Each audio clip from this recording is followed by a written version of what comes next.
भारतीय मजदूर संघर राज्य कमिटी सदस्य तथा माहेश्वरी इस्पात कर्मचारी संघर कार्यकारी सभापति। देखु श्रमिकर जिते पेट पोड़ी जाए हार्न चित्कार करे से बाध्य कि राजरास्ता को आसे। आम ओडिशा सरकारंकर श्रम विभागर सबुठु हाएस्ट जहाँ को कह श्रम कमिशनर जितेबले माहेश्वर इस्पात कारखाना रे खुंटुणी रे 12 वर्ष धरी लुह दे श्रमिक माने काम कले मालिक को कोटिपति करेले से मालिक माने चक्रांत करी कारखाना को अन्याय भाव में बेआईन भाव में बंद करिले। कौन सी कारखाना बंद हेले श्रम विभाग अनुमति निया जाए।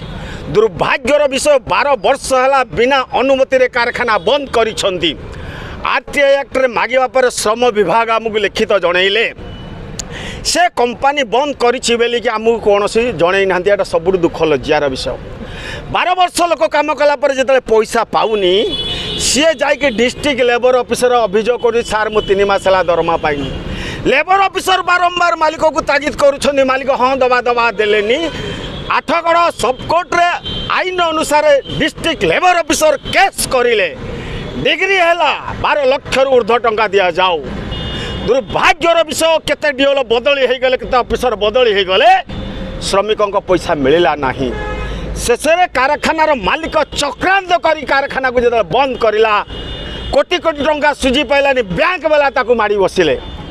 बैंक वाला नीलाम कलिला बीके स्टील नामक जड़े डकायत मालिक ताकू किणिला। किणी सारला परे आमे जतले जानिलु आमे लेबर कमिशनर को जनइलु। लेबर कमिशनर चिठी करिले एडिशनल कमिशनर से चिठी देले कटक जॉइंट लेबर कमिशनर को। आशा भरोसा थिला ऊपर महल बढ़िया आलोचना हम राधे राधे अधे अधे है तारीख उपर तारीख गढ़ला समस्यार समाधान है। आमे जॉइंट लेबर कमिशन पाखे विक्षोभ धारणा कलु कहले 7 दिन समाधान जो हो पाइलानी। फिर कटक डेप्यूटी लेबर कमिशन खपुरिया डकेले मालिक शुणिले नहीं। तेणु बाध्य होई आमे आज श्रम कमिशनर को कार्यालय सम्मुख में विक्षोभ करुछु। कहीं विक्षोभ करुछु ना एठी ओडिशा रे अंधा कानून चली। श्रम विभाग श्रमिक मानक पाई नुहे ठिकादार मालिक मानक पे साजिछंती।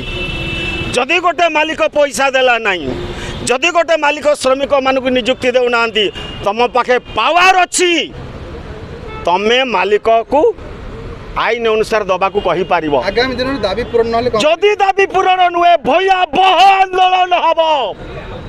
श्रमिक मानकर हक पाई 12 वर्ष है जड़े बेआईन भाव में कारखाना को बंद करी। श्रम विभाग को अंध होइछि, लेबर कमिशनर अंध होइछंती, श्रम मंत्री अंध होइछंती। ओडिशा रे अराजकता चली।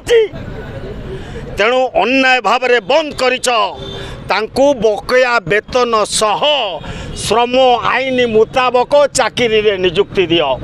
जो कोर्ट जजमेंट देछि 12 लाख टंकार ऊर्ध्व अविलंबे ताहा दिया जाऊ। आमे सेथिपाई आज श्रम कमिशनर को पाखरे अभियोग करिछु। श्रम कमिशनर आम कथा को सुनिबे जी आईन को खिलाफ करुछि ता ऊपर दृढ़ कार्यानुष्ठान नेबे। अविलंब श्रमिक को जदि न दिया जाए भयंकर आंदोलन। से राज्य सरकार मुख्यमंत्री दायी, से 5T सचिव दायी, से श्रम मंत्री दायी, से श्रम कमिशन आज गीतिनाट्य आम भाया हजार हजार श्रमिक दांडर भिकारी साजिछंती। से माने जिते आंदोलन करेंगे रक्ताक्त विप्लव हम से सरकार दायी रही। आज आम सरकार को सचेतन कर दौर।